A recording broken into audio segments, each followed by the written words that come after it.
அனைவருக்கும் வணக்கம். Post market report பார்க்கலாம். அதுக்கு முன்னாடி வர வியாழக்கிழமை, நாளைக்கு மார்க்கெட் லீவு.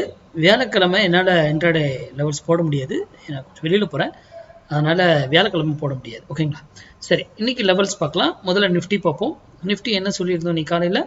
23,600 காலு 88 ரூபாய்க்கு மேலே இருந்தால் மார்க்கெட் வந்து அப்பு அப்படின்னு சொல்லியிருந்தோம். அதுக்கு கீழே இருந்தால் மார்க்கெட் டவுன்னு சொல்லியிருந்தோம். அது மார்க்கெட் என்ன இருக்குங்க இன்னைக்கு காலையில்? இங்கே பாருங்கள், இந்த இடத்துல தான். இந்த இடம் என்ன? 88 மேலே சஸ்டைன் ஆகிட்டாரு. சஸ்டைன் ஆகிட்டாருன்றது எப்படி வச்சு சொல்லுவீங்க? இதுக்கு மேலே இருக்குன்றதுக்கு. நம்மது அப்படி கிடையாது. மேக்ஸில் அதுக்கு சர்டன் ரூல் இருக்குது. அந்த வேல்யூவில் தான் அதை நம்ம ஃபைன் பண்ணுவோம். அது சஸ்டைன் ஆகிடுச்சு, போயிடுச்சு. இதில் முக்கியம் என்னென்னா டைமிங் ரொம்ப முக்கியம். எந்த டைமில் ட்ரேட் பண்ணணும், எந்த இடத்துல எடுக்கணும் அப்படிங்கிறது.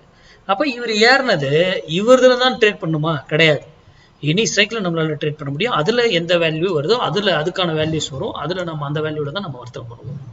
அப்போது இது இங்கேருந்து ஏறுச்சு, சூப்பர், எல்லாம் அக்ரி. நீங்கள் கண்டுபிடிச்சிங்க காலையில், இது கொடுத்துட்ட யூடியூப்பில் நீங்கள் பார்த்துட்டீங்க, மார்க்கெட் ஏற போகுதுன்னு தெரிஞ்சு போச்சு, சூப்பர். இங்கேருந்து இப்போ போயிட்டு ஒவ்வொரு இடமும் இங்கேருந்து ஏன் திரும்பிச்சு, அப்புறம் போயிட்டு இங்கேருந்து ஏன் இறங்குச்சு, அதே போல் இங்கேருந்து ஏன் இங்கேருந்து இறங்குச்சு, எகைன் இங்கேருந்து ஏன் இறங்குச்சு. இந்த கேள்விக்கான விடை தெரியாமல் உங்களால் வந்து ட்ரேடு இறங்கினதை வந்து இப்போ மார்க்கெட் இவ்வளோ ஃபால் ஆச்சு சார் கண்டுபிடிக்க முடியல. அழகாக முடியும் நம்மளால். அதை அழகாக சொல்லிட்டு இறங்கும்.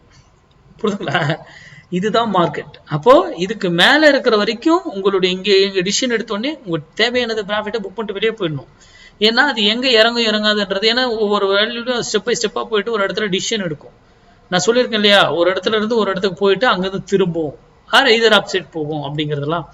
அதெல்லாம் நீங்கள் கண்டுபிடிக்கணும். ஓனா நீங்கள் யாருக்கிட்டையும் கிளாஸுக்கு போகணுன்னு அவசியம்லாம் கிடையாது. நீங்களே கற்றுக்கலாம். அப்போது அதற்கேற்றார் போல் நீங்கள் வந்து பயிற்சி எடுத்து வர்த்தகம் பண்ணணும். அதனால் உங்கள் பகுதியில் உங்களுக்கு தெரிஞ்சவங்க யாராவது சொல்லி கொடுத்தா கற்றுக்கோங்க. இல்லை நீங்களே ஓனாக ப்ராக்டிஸ் பண்ணுங்கள். யாரோ ஒருத்தர் யூடியூப்பில் கொடுக்குறாங்கன்றதெல்லாம் நம்பி பண்ணாதீங்க. இன்க்ளூடிங் மீ, நான் கொடுக்குறதையும் தான். யாருக்கிட்டையும் கால்ஸ் வாங்கி பண்ணுறது இந்த வேலையை இருக்கக்கூடாது. உங்களுக்கு தெரிஞ்சால் செய்யணும், இல்லை விட்டுரும்.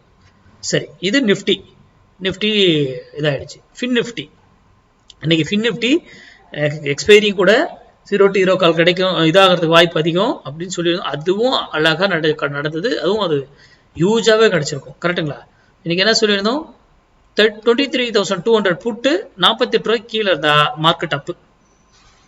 கண்டிப்பாக மார்க்கெட்டு காலையிலேயே பறந்துருக்கும். நான் போய் மார்க்கெட்டே பார்க்க தேவையில்லை சார்.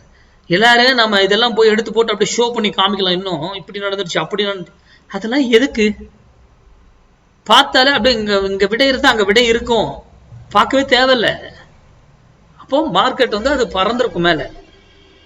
அதுல எந்த டைம்ல ட்ரேட் பண்ணும், டைம் எல்லாம் முக்கியம். இன்ட்ராடேக்கு ஆப்ஷன்ல ட்ரேட் பண்ணும் பொழுது அப்பதான் அதனுடைய என்ன காரணத்துக்காக அந்த டைம்ல நம்ம ட்ரேட் பண்றோம் என்ன எல்லாமே நமக்கு தெரியும். அப்புறம் தான் நம்ம ட்ரேட் பண்ணுவோம். நன்றி, வணக்கம், வாழ்க வளமுடன்.